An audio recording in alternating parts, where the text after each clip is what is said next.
we're going to try to create our first class, our ball class, okay? And so I'm going to make our void setup just to have it there, okay? And then our void draw just to have that there, okay? And remember to put their functions, right? Implicitly called functions, but still functions nevertheless. And now we're going to create our new data type ball, okay? So the first thing we're going to do is we're going to go here and click new tab, okay? And this is how you add classes externally in Python, in processing. It'll put the file in your same folder. So you see down here, I have a example of kind of what's going to happen.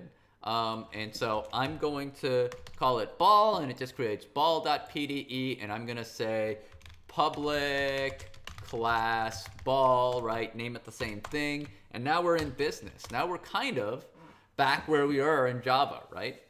Hopefully with a better understanding of why we're doing classes and how classes are making our life easier. So we have a few variables we want in here. We can make them private at some point. I'm just going to right now go through our variables. So center x, int center y, right? So this dictates the ball position, right? And then we have the ball velocity, right? And we have int velocity x, right? And int velocity y.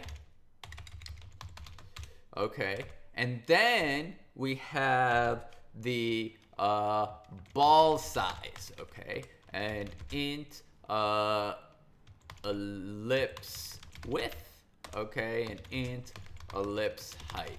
You could get away with width and height as long as you use this in here. So if you said this dot width and this dot height, I believe it would take this. It would not scream at you. But let's just do it this way.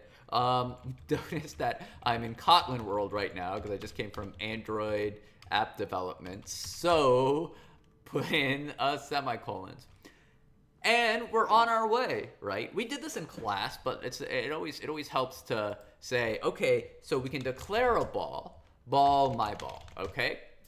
And it doesn't give us, it says my ball will reference a ball, but it hasn't given us memory yet. It doesn't give us memory until we say new, okay? And we haven't said new yet. So that's a thing about objects we'll talk about. But the objects are stored in a different place in memory in Java and in C++. And so what you want to do, well, not in C++ necessarily, but what you want to do is you're going to, for any of these objects, you're going to say, when you want to initialize them, you say my ball equals new ball, right? And we'll talk about why. So right now we have these variables. Actually, we can talk about right now. So a ball is these 6 variables, right? And typically when we are creating our variables in memory, we have a way to initialize them, right? So I could say int x equals 0, right? Or int ellipse or int center x equals width over 2, right? We can initialize them, and in fact, setup gives us a place to initialize them, right? 400, 600.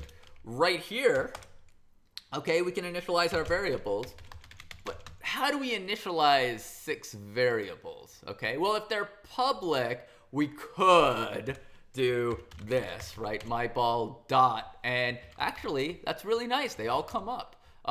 So we can say my ball dot center x equals width over 2, but how is that any different than what we did before, right? Shouldn't we have a way, if this is a variable, shouldn't we have a way to initialize this variable all in one shot? And there actually is a way to initialize this variable all in one shot, okay? And that's called the constructor, all right? So the constructor is a way to initialize all these variables inside the ball. So these are called state variables or private variables. We'll make them private in a second. Variables or private variables, okay? And we can initialize them So they're state variables of our object, and we can initialize them all in one shot in a constructor. Okay, and so the constructor allows us to initialize these variables.